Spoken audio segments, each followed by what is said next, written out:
Hello, my name is Angela Fry, and welcome to the presentation of replacing the Ausable Club's in-ground pool, presented to the Board of Directors by the project team.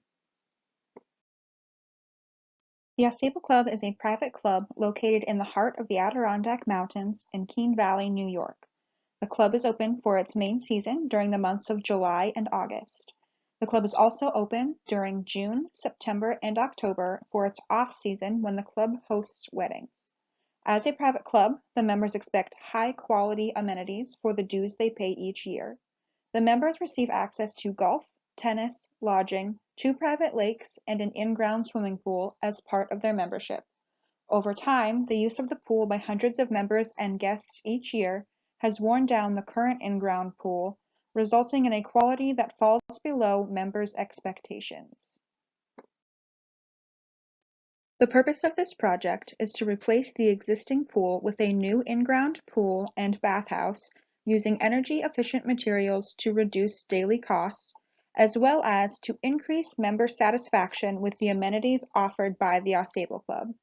This project proposes to excavate the existing pool, construct a new pool and bathhouse, and install a perimeter fence to increase guest satisfaction and reduce operating expenses for around $87,000. The success of the project will be measured based on the expected increase in guest use of the pool by 25% in the season following the installation of the pool. Success will also be seen as the daily operational costs of the pool decrease by 45% and guest overall satisfaction with the Ausable Club increases by 40% in the following season.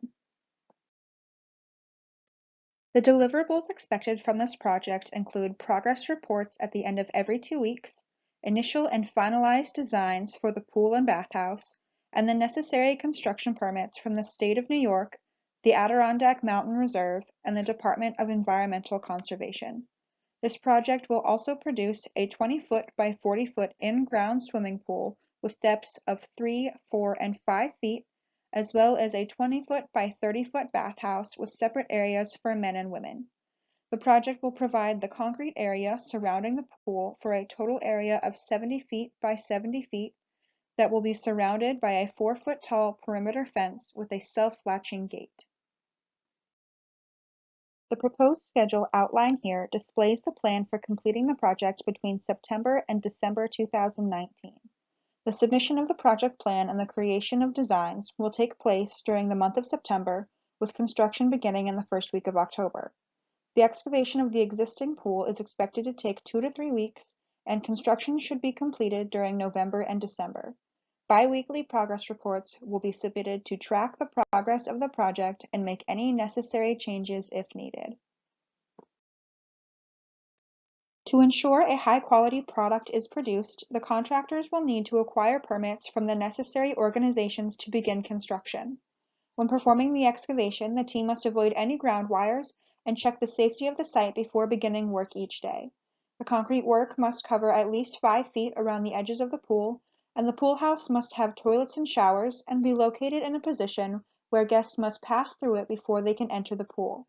The foundation of the pool must be made of durable, non-toxic, and watertight materials. 4 ladders must be installed in the pool, 1 in each corner. The electrical materials used should not create any glare in the water or use any overhead wires that hang within 20 feet of the water. The plumbing pipe should be made of non-toxic durable materials, and signs should be hung around the pool that display the permit of operation as granted by the State of New York, the operating hours of the pool, the maximum number of occupants, and the exits. The water should be filtered every 6 hours, and the fencing should be at least 48 inches high with a self-latching gate and child-proof lock. The work breakdown structure shows the major elements of the project and the subtasks composing each major element. Each subtask is further broken down into the individual activities required to complete the project. As seen, the 7 Level 1 tasks include the designs, permits, excavation, pool, concrete, bathhouse, and fencing. The project will be overseen by John, with John and Lindsay supervising the elements required to create the designs for the pool. Michelle will acquire the permits, and Bill and Chuck will oversee the excavation of the existing pool. The construction of the pool will require the efforts of Mike, Jen, Anita, John, Bill, Lindsay, and Roger. Mike will be in charge of the concrete work. Chris and Jen will be responsible for the bathhouse construction, and Bill will oversee the installation of the fencing. The responsibility assignment matrix shows the breakdown of those with primary responsibilities marked with the letter P, and those with support responsibilities marked with the letter S for each task of the project. This allows those involved to see the roles and responsibilities they have in the completion of the project. The network diagram shows the breakdown of the project tasks in regards to their predecessors. The diagram on the left displays the order in which the activities will be completed, and the chart on the right describes the task and person responsible for the corresponding task number in the diagram. As shown, the designs must be created and finalized before the rest of the project can begin. Some tasks can be completed simultaneously, resulting in the appearance of columns of tasks. The red path outlines the critical path of the project by showing those tasks with the least slack time and that therefore must be kept on schedule. The human resources required for the project are shown here. The charts show the individual performing the work, the total hours of work that that individual will complete for the entire project, and then a breakdown of how many hours of work will be required for the individual tasks that that person completes. Note that the resource of engineer on the bottom right is not a specific person yet, because an outside engineer will need to be subcontracted to complete that portion of the work. These charts display the materials required to complete the project.